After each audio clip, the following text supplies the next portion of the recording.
How's it going, everybody?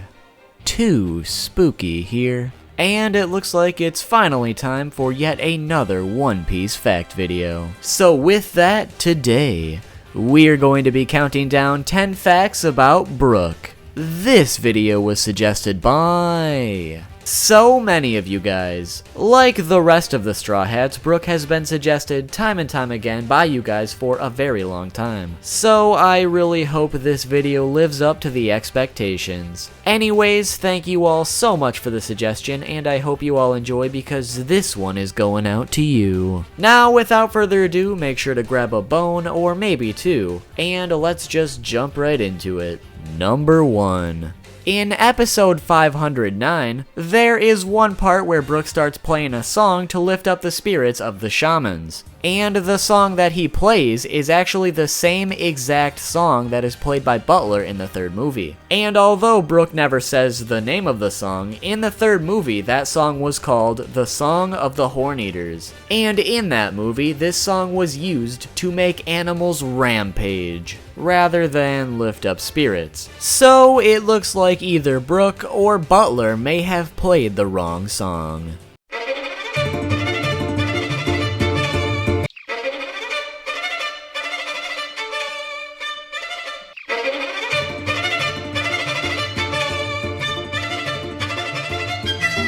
Number 2. Something you may not have noticed was that Brook's first wanted poster is actually formatted differently than other wanted posters. Here's a little side-by-side for comparison. As you can see, Brook's picture is a lot less colorful and faded, and the text is also a different color. The reason for this is obviously because Brook's bounty was issued quite a long time ago, so the wanted posters have changed a tad bit since then. But as of right now, Brook's first wanted poster is the only one in the entire series that is formatted that way. Additionally, Brook's first bounty was 33 million berries. However, in chapter 488, there is one panel where we see Brook's bounty, and although the numbers are covered up with words, you can clearly see that there is a 2 as the first number instead of a 3. Number 3.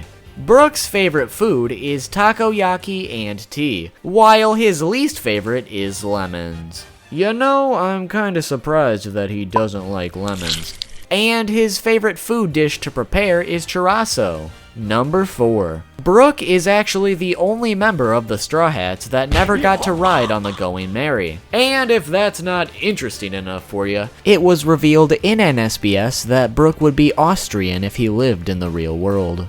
Number 5. Brook's birthday is April 3rd, and his birthday was actually derived from his devil fruit. You see, his devil fruit is called the Yomi Yomi no Mi, and the numbers 4 and 3 can be derived from Yo Mi. Also, Brook was 38 years old when he originally died, and he was 88 years old when he first met the Straw Hats. Now, after the time skip, he is 90 years old, making him the oldest member of the Straw Hats. Number 6.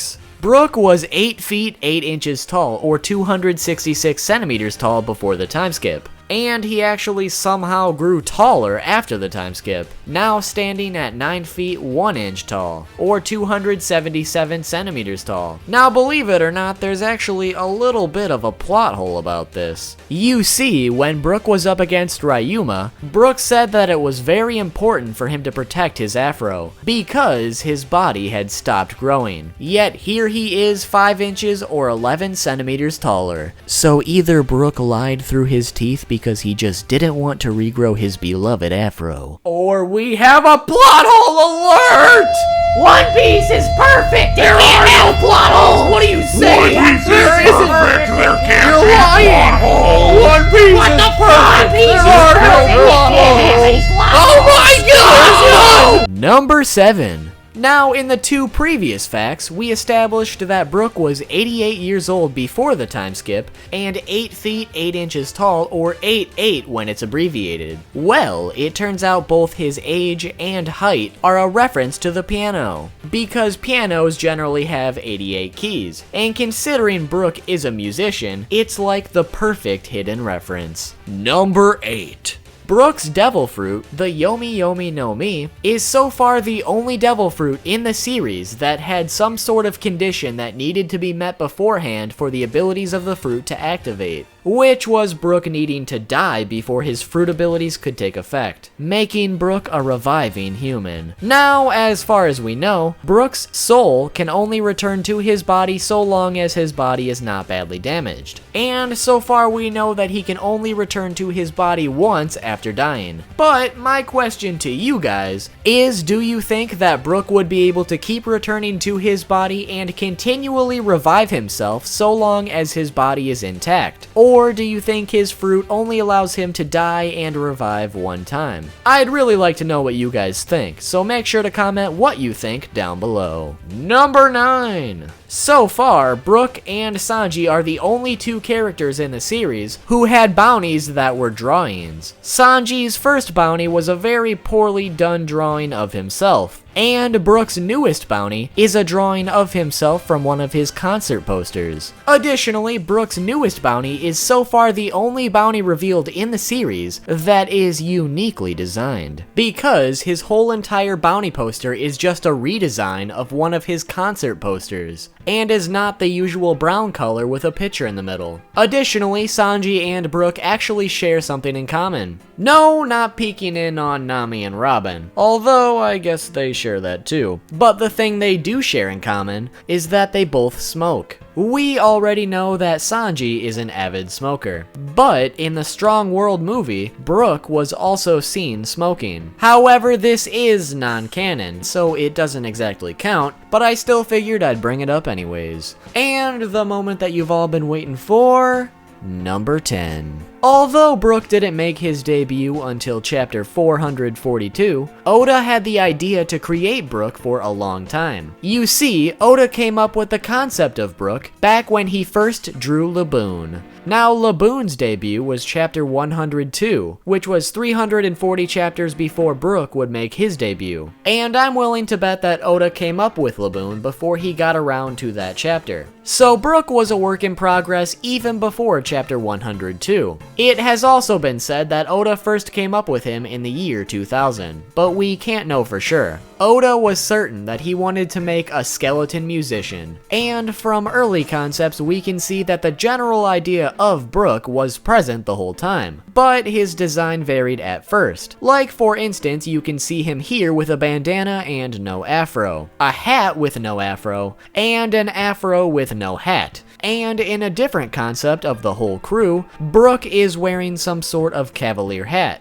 So, although Brook has been around for quite a long time, his design was still a work in progress. But the one thing that remains consistent was the fact that he was always a skeleton. And we're not quite done yet, guys. I've actually got one bonus fact for you today, which is number 11. And this one is actually a little added bonus to the last fact. You may have noticed throughout the series that there was a little running gag where Luffy would always bring up the fact that they needed a musician for the crew. The reason this running gag was around in the first place was because a musician was already planned for the series, which was of course Brook. So this whole time, that simple running gag was actually foreshadowing for a future crew member.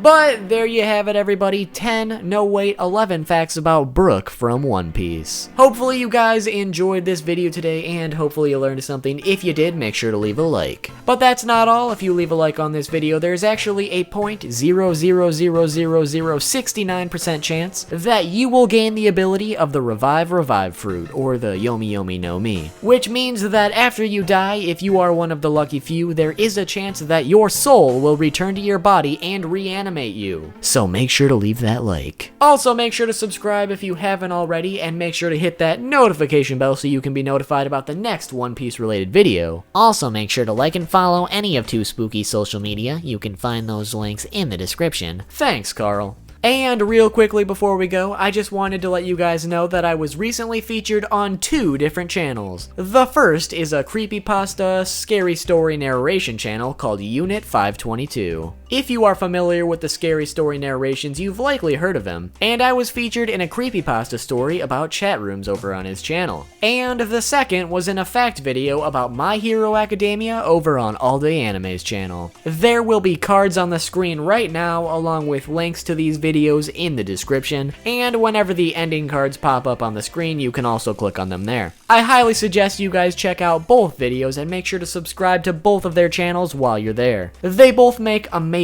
content, and I cannot thank either of them enough for inviting me over on their channels. So make sure to check them out, and if you're interested in more One Piece related content, make sure to click here for the top 10 strongest characters in One Piece. Anyways guys, thank you all so much for watching. Thank you to Unit 522 and All Day Anime once again, and I will see you all soon with a new video.